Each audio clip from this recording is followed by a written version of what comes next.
여러분, 제가 몇 번 말씀드리잖아요. 의지를 다하지 않으면 진리가 열리지 않아요. 제가 제자 훈련할 때도 그런 얘기 많이 해요.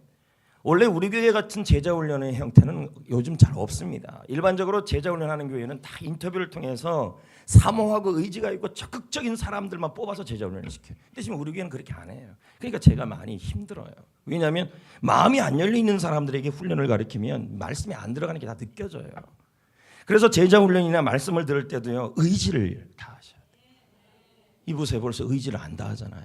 오늘 기분이 꿀꿀하다 그래서 꿀꿀이 죽만 먹을 것입니까? 마음을 여셔야죠. 의지를 다하셔야 돼요. 의지를 다할 때 하나님께서 말씀도 깨닫게 하시는 거예요. 할렐루야, 할렐루야, 할렐루야, 할렐루야, 아멘. 제일 게 뭐 있겠습니까? 아유, 저 목사님 제일 거 뭐 있겠고, 또 제자 훈련 받는 사람들 제일 거 뭐 있어요? 등록했으면 이제는 빼도 박도 못해요. 그냥 가르침을 받아야 되고 말씀 들어야 되니까 그냥 믿으세요. 그만 재세요. 그만. 예. 이제 새가족 공부가 이제 시작돼야 될 텐데 정말 기도 많이 하셔야 돼요. 여러분들은 그냥 기도하고 말지만 저는 영적 싸움이에요. 왜 그런지 아십니까? 마음이 안 열려 있는 사람들이 태반이에요. 그런 상태에서 전해야 되기 때문에 쉽지가 않아요. 그렇다고요. 네. 그러니까 기도 많이 해야 된다는 거죠. 등록들을 많이 했잖아요, 또요. 그러니까 새가족 공부가 또 시작돼야 되는데 그때 우리가 우리 교회 그 새가족 공부는 좋잖아요. 예. 주님만 역사하고 마음만 열면 얼마든지 역사가 일어나요. 근데 그냥 두 번 하다가 쉬었다가 또 하지, 자세가 벌써 이렇게 돼 버리면요, 어떤 형태가 일어나냐면 복음이 아무리 능력이 있어도 힘이 없어요. 복음의 힘이 나타나지가 않아요. 자세가 이렇게 중요해요. 지금도 마찬가지예요. 말씀을 들을 때도요, 의지를 다하셔야 돼요. 얼마나 귀한 시간이고 이 자리에 온 분들이 얼마나 귀합니까? 이 시간이 온 것도 너무 귀하고, 안 그래요? 집에서 배두리고 누워 있어야 될 여러분들이 전부 여기 와서 은혜 받으려고 온 게 얼마나 귀해요. 할렐루야. 그렇다면 뭐라도 하나 붙잡고 가셔야 되고, 제가 아까도 말씀드렸잖아요. 여기 찬양도 참 어떻게 이렇게 가사도 이렇게 너무 낮아가지고 제가 에코드를 올리라 그랬는데 이렇게 못 부르겠어요. 제 스타일상 올려야죠. 지면 A로 올리고 B 플랫으로 올려가지고 으아 이렇게 불러야죠. 그래서 올리라 그랬어요.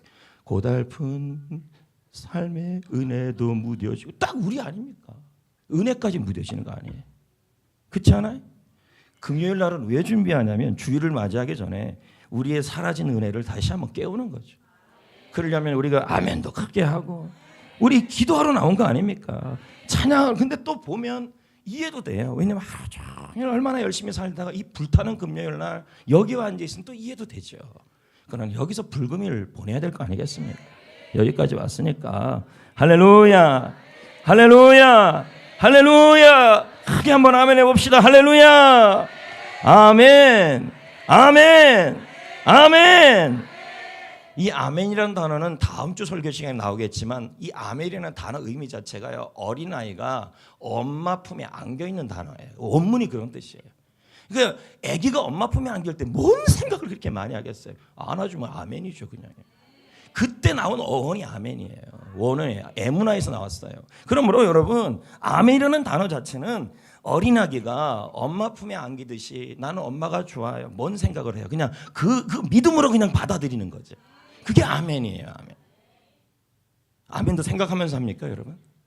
물론 좀 생각은 해야 돼요. 왜냐하면 어떤 분들은 아멘을 해야 될 타이밍에 아멘을 안 합니다.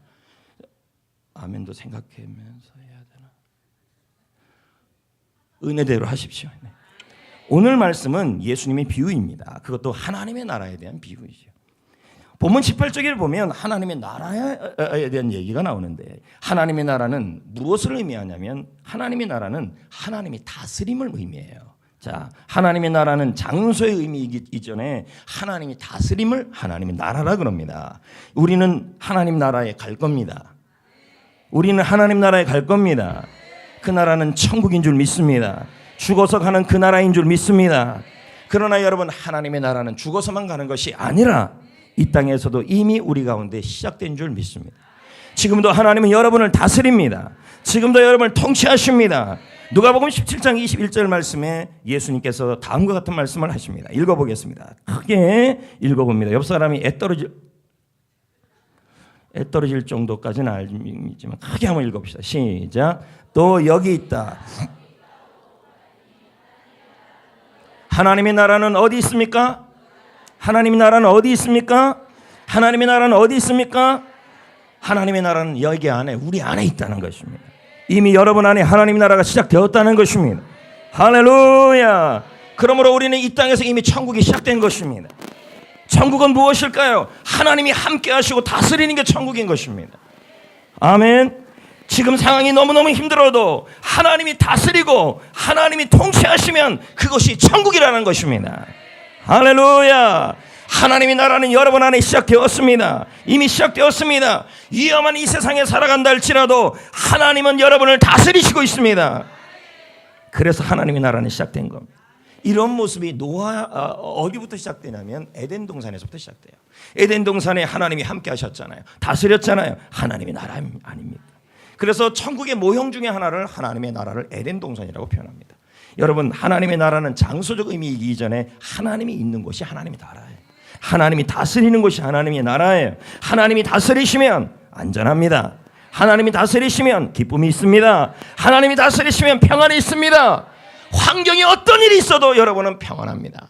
오늘도 그 하나님의 나라가 여러분 안에 시작되었고 그 하나님의 나라가 계속적으로 임하시기를 축복합니다.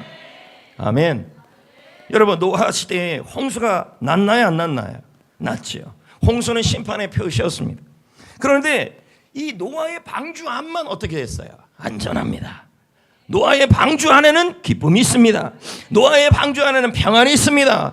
밖에는 홍수가 있고 비바람이 몰아치고 폭풍과 몰아쳐도 노아의 방주 안에는 안전합니다. 노아의 방주는 기쁨이 있습니다. 노아의 방주는 평안이 있습니다. 왜요? 하나님이 다스리고 있기 때문에. 하나님의 나라가 임하고 있기 때문인 것입니다. 여러분에게도 이 나라가 임하시기를 축복합니다. 여러분의 일터에도 할렐루야, 우리 교회도 할렐루야 크게요. 여러분의 가정에도 하나님의 나라가 임하셔야 합니다. 이미 임하고 있죠. 그러나 더욱더 강력하게 임하는 나라가 되셔야 합니다. 아멘. 하나님의 나라가 있는 곳은 세 가지라고 그럽니다. 로마서 14장 17절 말씀에 하나님의 나라는 먹는 것과 마시는 것과 입는 것이 아니다. 오직 성령 안에서 의와 평강과 희락이다. 무슨 말일까요? 성령 충만한 사람, 하나님의 나라가 있는 곳에는 세 가지가 나타난다는 것입니다. 의가 나타나고, 아멘. 하나님이 다스리는 사람에게는, 하나님이 다스리는 교회는, 하나님이 다스리는 세례는, 하나님이 다스리는 일터에는, 하나님이 다스리는 가정에게는 의와 평강과 희락이 나타난다는 거예요. 아멘. 의, 하나님은 나의 왕이십니다. 우리는 하나님의 백성입니다. 의는 관계입니다. 히브리어로 의는 관계를 의미하죠.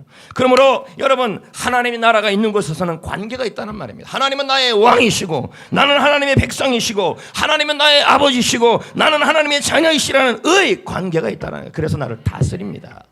아멘. 하나님의 나라에는 평강이 있습니다. 하나님이 다스리니까 평안이 있죠. 비가 내려도 평화롭고 노아의 홍수가 있어도 평화롭고, 왜요? 그 속에는 안전하기 때문입니다. 하나님 나라에는 희락이 있습니다. 그 아까 전에도 제가 올라오다가 이렇게 한번 훑어봤는데 저 얼굴이 무슨 하나님의 나라인가 이런 생각을 문득 했습니다. 여러분 가운데 하나님의 다스림이 우리 가운데 이미 시작됐지만 이 하나님의 다스림이 강력하게 임하는 사람에게는 희락이 나타나요. 살아가는 게 너무 힘들고 기도응답이 없고 답답한 일이 일어나고 삶의 현실이 너무 압박이 심해도 하나님의 나라가 임한 사람에게는 희락이 나타나요. 아멘. 여러분, 오늘 이 시간에 이미 시작된 하나님의 나라가 여러분 안에서 계속적으로 크게요, 강력하게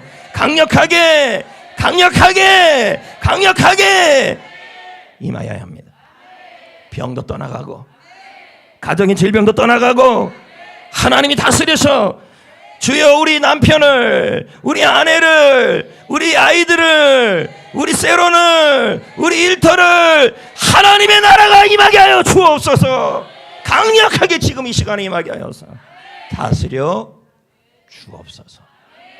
다스려 주옵소서. 여러분 구약 성경에요, 이 하나님의 나라가 임한 모습이 또 있어요. 뭐냐면 10가지 재앙 중에 나타나요. 이스라엘 전역에 우박이 막 내리고 있었어요. 모든 지역에, 이집트 전역에 우박이 내리고 있는데 이스라엘 땅만, 이스라엘이 있는 곳만, 그 고센 땅만 안 내려요. 안 내린다니까요. 또 이집트 전역에 모두 캄캄한 재앙이 임했어요. 흑암. 그런데 이스라엘 백성이 있는 그 땅에만 빛이 비쳤어요. 그러니까 희락이 있죠. 기쁨이 있죠. 평안이 있죠. 왜요? 의가 있기 때문이에요. 하나님은 나의 왕이시고 하나님은 이스라엘은 하나님의 백성이니까 다스리는 거예요. 그 말씀이 출애굽기 9장 26절에 나와요. 볼까요? 이스라엘 자손이 있는 그곳. 우리말로 바꿔보자고요. 김 집사님이 있는 그곳에, 박 집사님이 있는 그곳에 그 사업장에 우박이 없었더라. 할렐루야. 출애굽기 10장 23절 한번 읽어볼까요? 그동안 사람들이 서로 옆에 있는 모든 주위가 전부 캄캄하고 어두워요. 지금 우리의 현실처럼 돌아가는 소식, 들려오는 소식이 캄캄하고 어두운 소식밖에 없어요. 그러나 온 이스라엘이 거주하는 곳에는 빛이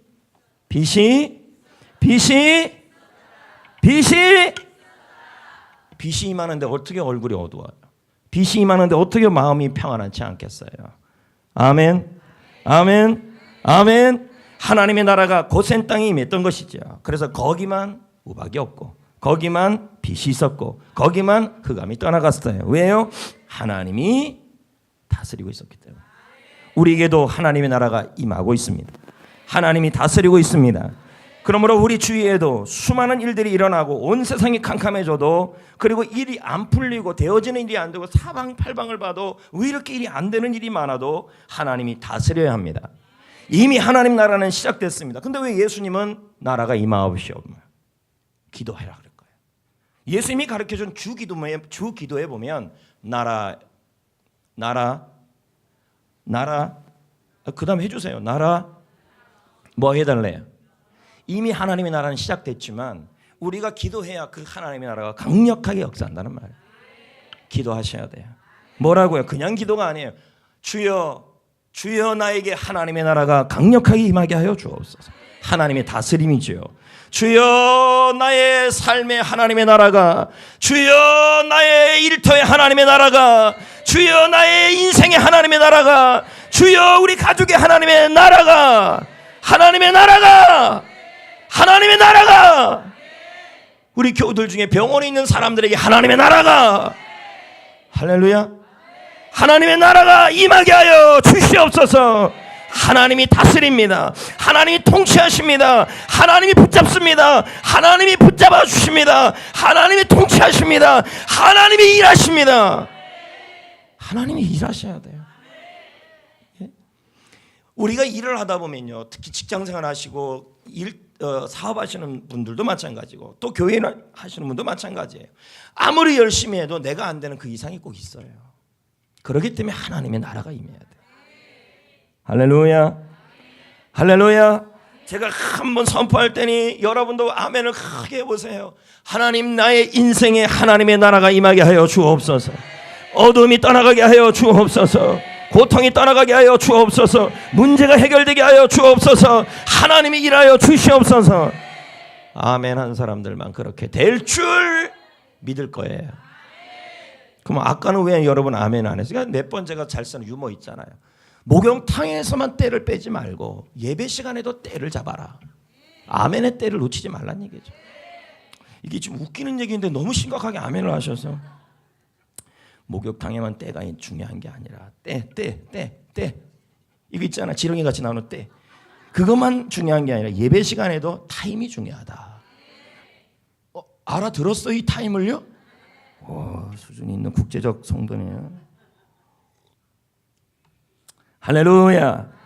그래서 여러분 놓치지 말아야 될 기도가 있다면 매 순간마다 하나님의 나라가 강력하게 임하게 해달라. 이미 시작된 하나님의 나라가 임하게 해달라. 오늘 우리가 기도할 때도 하나님 우리의 사업장에 하나님의 나라가, 여러분 전부들 안 된다 그래도요. 지금 여기 이스라엘 땅만큼은 됐잖아요. 주위의 평가들이 전부 어둡다 그래도 이스라엘이 있는 곳은 됐잖아요. 왜? 하나님의 나라가 임하기 때문에. 하나님은 생사화복을 주관하시는 분이시죠. 그러니까 우리가 하나님의 나라가 임하는 기도를 해야죠. 병원에 누군가 누워 계시다면 주여 그분에게 하나님의 나라가, 주여 누가 속썩이는 문제야 청소년 중이병, 주여 하나님의 나라가, 중이병 하나님의 나라가.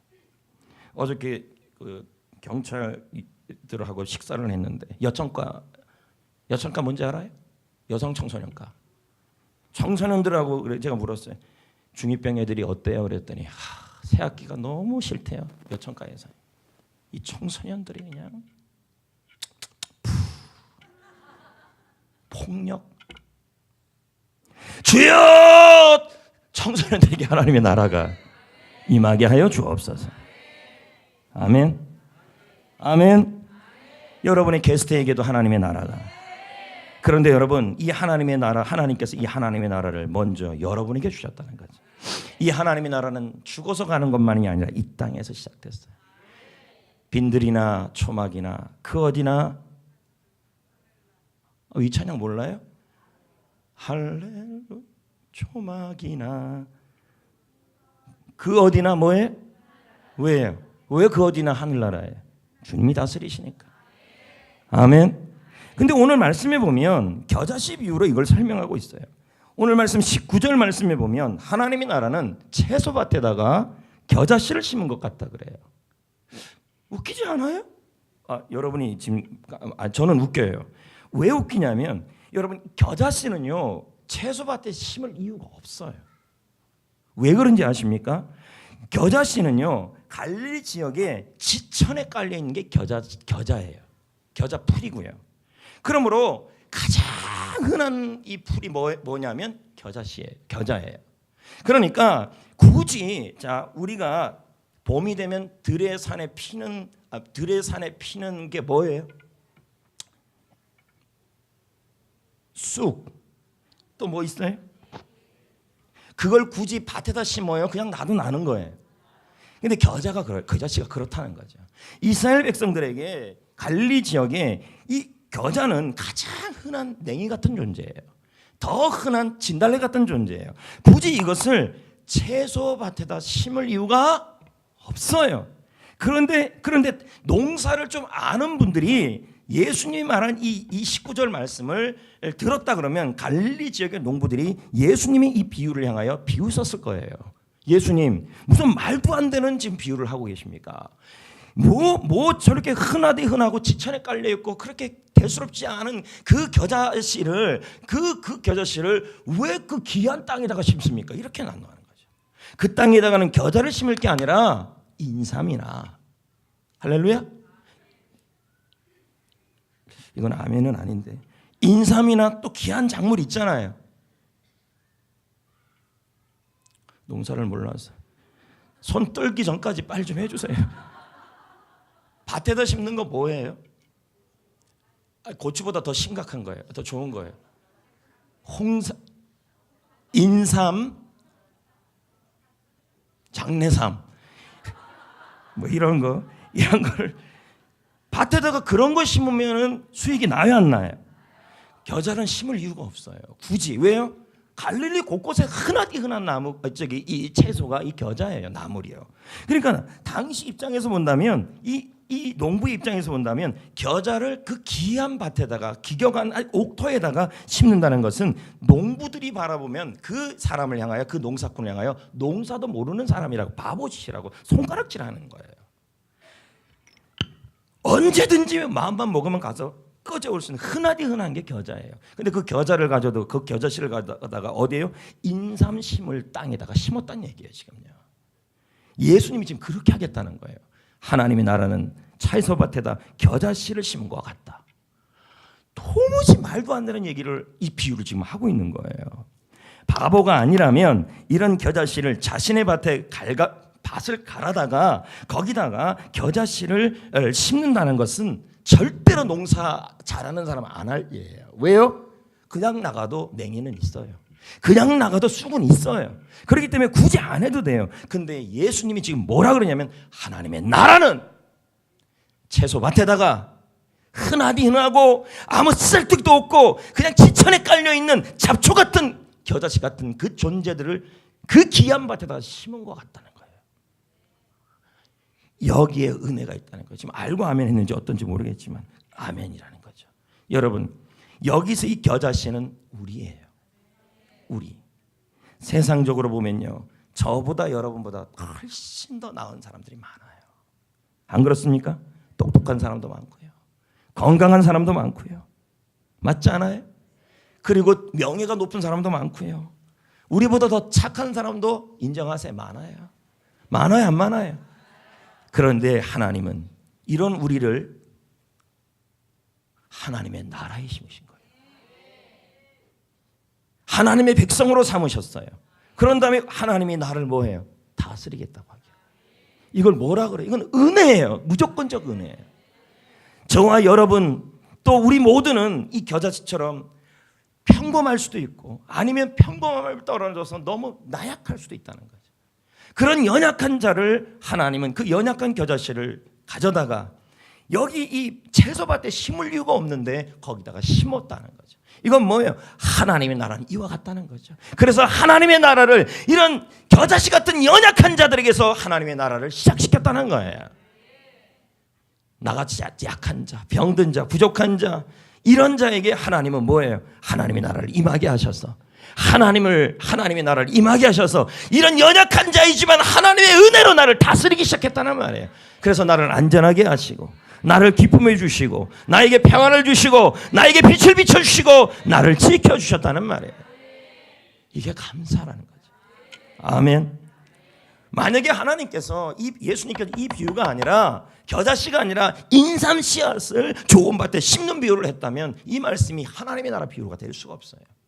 천국은 채소밭에 겨자씨를 심는 것 같다. 하나님의 나라는 이와 같다는 말은 우리같이 연약한 자, 똑똑하지 못한 자, 병든 자, 이 한 몸 가지고 뭘 하겠냐는 이 연약한 자를 하나님은 어떻게 잡아서 붙들어서 하나님의 나라에 심으셔서 나에게 하나님의 나라를 시작시켰다는 말이에요. 나에게 하나님의 나라를 줬다는 말이에요. 얼마나 감사한 일입니까? 여러분에게 하나님의 나라가 시작된 거예요. 그래서 여러분에게는 하나님의 나라가 있어요. 그리고 이 하나님의 나라를 그대로 가지고 있다가 죽어서 천국 가게 되는 것이죠. 할렐루야. 여러분은 뭐예요? 나 같은 자가, 야 같은 자, 이 부족한 자를 하나님이 이뻐하실까? 이뻐 안 하는 게 아니라 주님의 시작은 아예 그렇게 하셨다는 거예요. 겨자씨 같은 그런 존재로 가지고 시작했다는 말이에요. 그 사람을 붙들어다가 심었다는 거죠. 그리고 그 사람에게 뭐예요? 하나님의 나라가 시작되게 하셨다는 거예요. 세상 사람들로 본다면요, 하나님이 하시는 행동은 전혀 이해가 안 되는 거예요. 좀 더 똑똑한 사람도 많고요. 여러분, 이왕이면 다 김종국 같이 그냥 떡배 딱 나오고 떡배래요. 근육 딱 나오고 그런 사람들을 쓰신다면 하나님께서 쓰신다 그러면 저는 목사 못합니다. 요즘 자꾸 배가 더 나오는데요. 그럼 이런 사람을 어떻게 쓰시겠습니까? 하나님이야. 그리고 여러분보다 건강한 사람들이 훨씬 더 많을 수 있어요, 없어요? 있죠. 근데 하나님은 뭐예요? 뭐라 그래요? 겨자씨, 갈릴리 그 언덕에서 지천에 깔려 있는 그 연약하고 볼품없고 그냥 잡초같이 쓰임 받는 그런 겨자씨를 붙잡아다가 빼다가 뭐예요? 채소밭에다가 인삼밭에다가 심었다는 말은 그런 자에게도 하나님의 나라를 시작시켰다는 말이에요. 할렐루야. 하지만 이런 심겨진 겨자씨 입장에서 본다면 하나님의 그 바보 같은 행동은 은혜입니다. 사랑이고요. 여러분에게 하나님의 나라가 시작됐어요. 여러분은 겨자씨 같은 우리는 연약한 존재라고 예수님은 표현해요. 왜 천국은 겨자씨 같은 채소밭에 겨자씨를 심은 것 같다고 표현했을까요? 그 의미를 이해하지 못하면 이게 뭔 말인지 모른다는 거죠. 나 같은 나보다 더 잘난 사람 훨씬 많아요. 여러분 톡 까놓고 얘기해 봅시다. 여기 완벽하게 건강한 사람 몇 명이나 있겠습니까? 다 김종국입니까? 아니잖아요. 네. 이런 연약한 몸뚱이로 하나님이 나를 쓰실까? 붙들까? 하나님이 날 다스릴까? 다스립니다. 이런 자를 부모다가 채소밭에 심으시고, 그리고 하나님의 나라를 시작하셔서 나 같은 연약한 자, 나같이 부족한 자, 나같이 평범한 자, 나같이 스스로를 생각해도 수많은 열등감밖에 없는 나 같은 자를 향하여 하나님은 뭐예요? 내가 다스리겠다, 내가 통치하겠다, 희락과 평강을 주겠다 라고 말씀하고 있는 겁니다. 여러분, 근데 더 놀라운 일이 있어요. 그게 뭔지 아십니까? 자, 아까도 제가 얘기했잖아요. 겨자씨가 있는데 채소밭에다가 겨자씨를 심는 것조차 말이 돼야 안 돼요? 안 돼요. 근데 더 말 안 되는 말씀을 예수님이 해요. 이 말씀은 뭐예요? 갈릴리 농부의 입장에서 본다면 이 예수님의 그 다음 말씀은 더 말도 안 돼요. 이건 농사의 농자도 모르는 거예요. 물론 이렇게 말할 수 있죠. 예수님 목수였으니까. 아니죠. 그 당시에 문화적 배경을, 그 당시에 갈릴리 호수를 지역을 살고 있었던 사람이라면 지금 이런 말 할 수가 없어요. 근데 더 놀라운 말씀을 뭐 하냐면, 겨자씨가 자라면 나무가 안 돼요, 여러분. 근데 본문에 나무가 된다 그래요. 지금. 나무가 안 돼요. 겨자씨는요, 뭐냐면 풀이에요. 풀. 그리고 겨자씨가 자라나가면요, 나무처럼 이렇게 아름드리 나무가 되는 것이 아니라 이게 뭐냐면 가지처럼 이렇게 뻗어 올라가요. 그러니까 겨자씨는 말 그대로 하나의 나무로 존재할 수 있는 것이 아니라 여러 개의 쌀이나무처럼 존재하는 게 겨자씨예요. 이해되시겠어요? 근데 본문 말씀에 보면 예수님이 뭐라 그래요? 겨자씨를 심었대요. 채소나무 밭에다가. 맞아요? 그런 다음에 뭐라 그래요? 나무가 자라난다. 맞아요, 안 맞아요? 그런 다음에 거기에 뭐가 들어온대요? 새가 온다. 이건요, 농사의 농도 모르는 거예요. 이건 말도 안 되는 얘기예요. 그럴 수도 없는 거예요. 이렇게 농부들이 겨자씨 그 군집을 통해서 나무가 돼서 그게 한 그루의 큰 아름다운 나무가 되어서 거기에 새가 온다는 것 자체는 그 당시 갈릴리 호수의 입장에서, 갈릴리 농부의 입장에서 본다면 이거는 말이 안 돼요. 그럴 수가 없어요. 새가 올 수가 없어요. 피난처가 될 수가 없다는 거예요. 근데 예수님은 지금 말도 안 되는 얘기를 하고 있어요. 뭐 어떻게 얘기했어요? 천국은 채소밭에다가 겨자씨 하나를, 너무 크다, 겨자씨 하나를 심었다. 이것도 말이 안 되죠. 그리고 하나님의 나라가 이제 시작됐다는 거죠. 근데 심겨진 이 겨자씨를 통해서 하나님이 기대를 한다는 거예요. 무슨 기대를 해요? 세상적으로 보면 이 겨자씨 하나 갖고 기대가 될 수가 없어요. 나무가 될 수도 없고요, 새가 깃들 수도 없어요. 근데 하나님은 이 겨자씨를 향하여 지금 기대를 하고 있다는 말이에요. 무슨 기대를 하고 있어요? 말도 안 되는 기대를 하고 있어요. 나무가 될 거다. 그리고 그것으로 끝이 아니고 새들이 올 것이다. 농사적 입장에서 말이 안 되는데 하나님은 이해할 수 없는 기대를 하고 있다는 거예요. 여러분, 우리를 하나님께서 우리를 택해서 해피코스나 새가족 공부나 이런 걸 통해서 하나님께서 여러분을 택해가지고 채소밭, 하나님의 나라를 시작하시고 하나님의 자녀로 삼아주신 것도 은혜예요. 하나님이 여러분을 붙들고 해요. 근데 하나님이 거기서 끝나는 게 아니에요. 그 다음부터는요, 심겨진 여러분이 이제는 나무가 되길 기대하고 있어요. 그것으로 끝이 아니에요. 뭐예요? 새들이 오기를 깃드는 그늘이 되기를 원하고 있어요. 근데 이 겨자씨로 가지고는 줄기가 되지 나무가 될 수가 없어요. 근데 하나님이 불가능한 기대를 여러분에게 하고 있다는 거예요. 우리는 생각해요. 목사님, 나같이 이렇게 아픈 사람, 나같이 이렇게 능력도 없는 사람, 이런 사람을 가지고 하나님께서 나에게 기대를 하실까요? 남들이 보기에 김 집사님을 바라볼 때 봅시다. 남들이 김 집사님을 바라보면 저 사람이 예수 믿는 것도 기적인데, 근데 저 사람을 바라보면 절대로 저 사람 바라보면 뭔가 하나님의 나무가 되어서 새들이 깃드는 그러한 사명을 감당할 만한 그런 게 안 보여요. 우리가 볼 때는. 근데 하나님은 우리를 향해 그 기대를 한다는 거예요. 기대를. 새는 불신자고요, 게스트입니다. 그들에게 하나님의 나라로 이끌려오기를 원하고 있다는 거죠. 우리를 통하여. 여러분, 겨자씨 같은 나에게 하나님 나라 주신 것도 감사해요. 그렇잖아요. 여러분 보세요. 과거에 여러분 한번 보십시오. 남자분들 여자분들 다 돌이켜서 한번 보세요. 얼마나 속 많이 썩였어요, 하나님의 속을. 그럼에도 불구하고 그 속 썩인 걸로 본다면 여러분은 하나님이 인삼밭에 심겨질 가치가 없는 사람들이에요.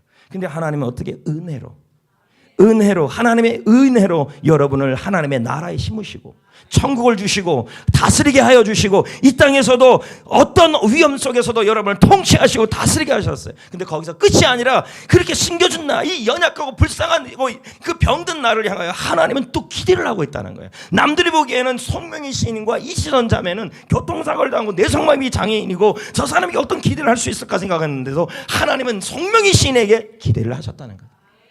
뇌성마비 장애인에게 기대하셨고 이시선 자매에게 기대하셨다는 거예요. 아멘. 여러분에게도 그런 기대를 하신다는 거예요. 하나님의 나라를 이루어가는 사람으로 큰 나무가 되라고 여러분 주위에 불신자라는 수많은 새들이 몰려오도록 힘을 주는 사람이 되기를 기대하고 있다는 말이에요. 내가 뭐라고? 나는 아무것도 아니고 나는 지천에 깔린 겨자씨밖에 안 되는데도 하나님은 나를 위한 기대감을 갖고 있다는 거예요. 얼마나 감사한 일이에요. 얼마나 귀한 일이에요. 나에게 하나님의 나라를 시작하게 하신 것도 감사한데 내가 어떻게 나무가 될 수 있어요? 나는 줄기밖에 될 수 없는 사람이에요. 세상적으로 보면요, 나는 그저 줄기예요. 근데 하나님은 내가 줄기가 아니라 나무가 될 수 있다예요. 새들이 올 수 있는 그런 놀라운 사람이 될 수 있다고 기대하고 있다는 거예요. 하나님이요, 기대하고 있대요. 하나님이 농부시래요. 여러분 한 사람 때문에 또 누군가가 여러분 그늘 안에 들어와서 또 그 겨자씨들이 그늘 안에 들어와 하나님의 나라에 심겨지기를 원한다. 여러분으로 말미암아. 여러분 전도는요, 한 사람에게 하나님의 나라를 소개하고 그에게 하나님의 나라가 시작하게 하는 일이에요. 그럼 하나님의 나라는 하나님이 다스리는 거 아니에요. 그럼 얼굴에 희락이 있잖아요. 마음에 평강이 있잖아요. 하나님이 나의 아버지가 되잖아요. 그럼 뭐예요? 행복해지는 거죠. 이걸 우리는 뭐라 그래요? 해피코스죠. 해피코스는 궁극적으로 행복한 사람을 만드는 것이지만 하나님의 나라를 심겨주는 거예요. 아멘. 전도는 행복한 사람을 되게 하는 거예요. 근데 본문 19절에 보면요, 새가 옵니까? 새가 오도록 하고 있습니까? 나무가 돼 있으니까 새가 와요, 안 와요? 그러면 우리는 그럽니다. 그럼 우리가 가만히 돗자리 펴고 앉아 있으면 불신자가 오겠네요? 그 의미를 얘기하는, 이거 극단적으로 해석하시면 안 돼요. 뭘 의미를 얘기하냐면 여러분의 모습 속에 하나님의 나라가 보이면 그들이 감동한다는 말이에요. 지금의 상황이 너무 힘들고 마치 노아의 홍수처럼 이집트의 재앙들처럼 그런 상황에 처해있다 할지라도 여러분의 얼굴에 희락이 있고 여러분의 얼굴에 기쁨이 있고 하나님이 나를 이 힘든 상황에서 다스린다고 믿으시고, 그렇다면 여러분의 얼굴에 기쁨과 희락과 평강이 있다면 주위의 사람들이, 주위의 새들이 여러분을 보고 감동하여 여러분에게 찾아온다는 얘기죠. 여러분 예수 믿는다는 건요, 제발 부탁드리는데 지옥에서 나온 얼굴로 살면 안 돼. 전도 막아요. 여러분에게 보세요. 나 같은 겨자씨 같은 사람들에게 하나님께서 이 같은 나에게 하나님의 나라 옥토에다 심어준 것만 해도 은혜예요. 죄 많은 우리, 허물 많은 우리, 하나님의 속을 썩였고 수없이 속을 썩임에도 불구하고 하나님은 나의 조건이나 나의 상황을 보는 것이, 나의 배경을 보고 나의 건강을 보는 것이 아니라 그 사람 자체를 보고 심으신 거예요. 아무 능력이 없어도 심으신 거예요.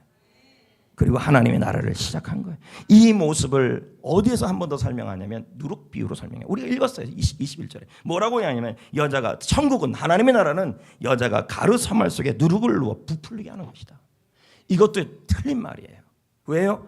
지금 예수님께서 만약에 그 셰프, 유명한 셰프 누구예요? 우리나라의 유명한 셰프, 중국 셰프 이연복 셰프. 이연복 셰프 정도 된다면 이런 거 할 수가, 이런 말을 하시면 안 돼요. 왠지 알아요? 자, 비유가 뭐냐면 천국은 이게 겨자씨하고 다 똑같아요. 천국은, 하나님의 나라는 여자가 있는데 이 여자가 요리를 하는 여자인데 가루 사물 속에 누룩을 넣어서 부풀리게 하는 게 천국이래요. 이게 말이 안 되는 얘기예요. 요리를 좀 할 줄 아는 분들이라면, 여자분들 요리 좀 할 줄 알아요? 금시초문인데.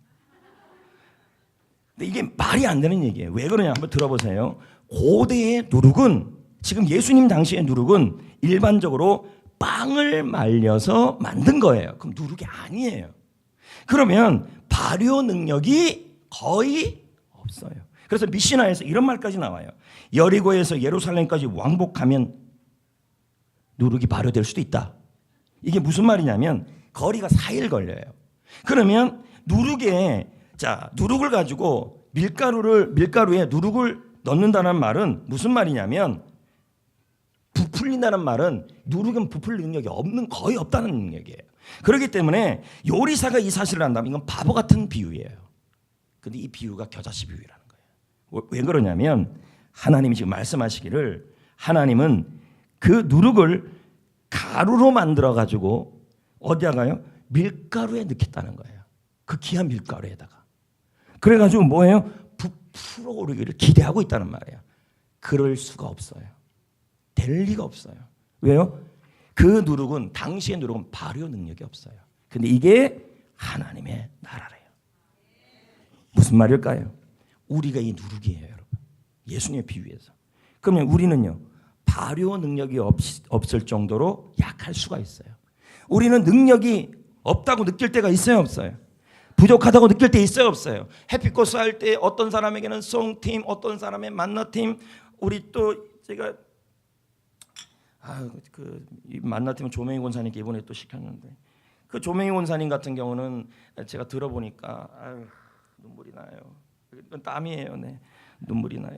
왜 그러냐면 이 가스 냄새를 맡으면 어려워요. 그런데 목사님이 그걸 얘기했다 순종을 한 거예요. 그래서 제가 지난주에도 물어봤어요. 권사님 힘들면 제가 바꿔드릴게 했더니 목사님 괜찮아요. 마스크 끼고 하면 돼요. 이분에게 무슨 건강의 능력이 많겠습니까? 그럼에도 뭡니까? 자신은 약하고 자신은 부족하고 무능하다는 거죠. 무능할 수 있죠. 그럼에도 불구하고 하나님은 이런 나를 심으신다는 거예요. 능력이 없는 나를 붙잡아서 나 같은 나를 심어서 하나님의 나라에 심기시겠다는 거예요. 그리고 나를 통해 하나님의 나라가 시작되게 하시고 하나님의 다스림이 일어나게 하시고 그리고 하나님의 나라를 확장시키겠다고 지금 말씀하고 있는 거예요. 여러분, 하나님이 심으셨다면 내가 능력이 없어도 하나님이 하십니다. 다스리고 사용하십니다. 고린도전서 1장 26, 27, 28, 29, 30, 31절에 보면 이런 말씀이 나와요. 제가 말씀을 하나도 안 올렸나 오늘 하나도 안 나오네요. 그럼 찾아요. 고린도전서 1장 26절부터 31절 나왔네요. 읽어요. 시작. 형제들아 너희를 자, 우리 여러분 지혜롭지 않을 때 있어요, 없어요? 우리 문벌이 좋지 않을 수도 있잖아요. 27절에 보세요. 하나님이 그러나 뭐라 그래요? 세상에 미련한 것을 택하사 지혜 있는 사람을. 이게 여러분들이 이런 말 하시면 제일 안 돼요. 목사님 전 준비되면 할게요. 저는요 여건 되면 할게요. 저는 건강하면 할게요. 저는요 돈 많이 벌면 할게요. 하나님의 나라를 이렇게 시작하지 않았다니까요. 미련한 자, 약한 자 다 택하셔서 사용하신다고. 28절도 볼까요? 읽어볼까요? 시작. 하나님께서 세상에 천한 것들과 멸시받는 것들과 없는 것들을 택하사 있는 것들을 패하게 하시고 29절에 이는 아무 육체도 하나님 앞에 나 같은 자를 하나님이 사용하신다는 것은 감사하고 교만이 되면 안 돼요.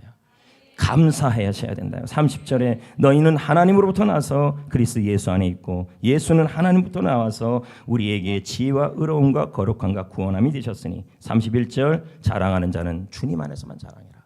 여러분을 택해서 하나님 나라가 시작됐다는 거죠. 이제 말씀을 마무리하겠습니다. 여러분 미련합니까? 무능하다고 느껴집니까? 약합니까? 병들었습니까? 천합니까? 여러분의 여건이 나는 정말 잡초처럼 여기저기 다니는 천한 사람으로 느껴집니까? 하나님이 여러분을 택하셨습니다. 그리고 여러분을 하나님의 나라에 심으셨습니다. 하나님이 이제부터 여러분을 다스리십니다. 그런데 여러분 더 강력하게 하나님이 다스리게 하셔야 합니다. 그리고 하나님이 여러분에게 기대를 하고 있습니다. 이런 연약한 자에게, 이런 미련한 자에게, 이런 무능한 자에게, 이런 천한 자에게 남들이 보기에 권준호 목사 저렇게 천하고 약한데 무슨 하나님의 나라를 위해 쓰임받을 수 있냐고 세상 사람들은 그렇게 말해도 하나님은 저와 여러분을 위한 기대를 갖고 있다는 말이에요. 사용하시겠다는 거예요. 그 일을 위해 우리는 부르심을 받고 쓰임받고 세상 일에 실패해서도 절망하지 마세요. 주의 나라가 임합니다. 기대까지 하는 거예요. 그건 여러분 또 어떤 분은 그럽니다. 아우 사명은 부담스러운데 그러면 하나님의 나라만 그렇게 쏙 빼먹고 말 겁니까? 여러분에게 하나님이 다스리고 통치하고 은혜 주시고 죄 많은 우리를, 허물 많은 우리를, 하나님과 원수되었던 우리를 사랑하셔서 아들 예수를 통해 하나님 나라를 시작해 주셨는데, 그리고 나를 다스리고 통치하게 해주셨고 희락과 기쁨을 주고 죽어서는 천국을 주시는 하나님의 은혜가 있는데, 그 은혜를 가지고 하나님이 그 다음 우리에게 기대하는 게 있어요. 바로 능력이 없다고 말하지 마세요. 나는 게스트를 만날 주의 머리가 없다고 말하지 마시라는 거죠. 하나님이 여러분에게 기대하고 있다는 거예요. 사용하기를 원하고 있다는 거예요. 귀하게 쓰기를 원하겠다는 것입니다. 할렐루야. 그 은혜를 누려야 할 줄 믿습니다.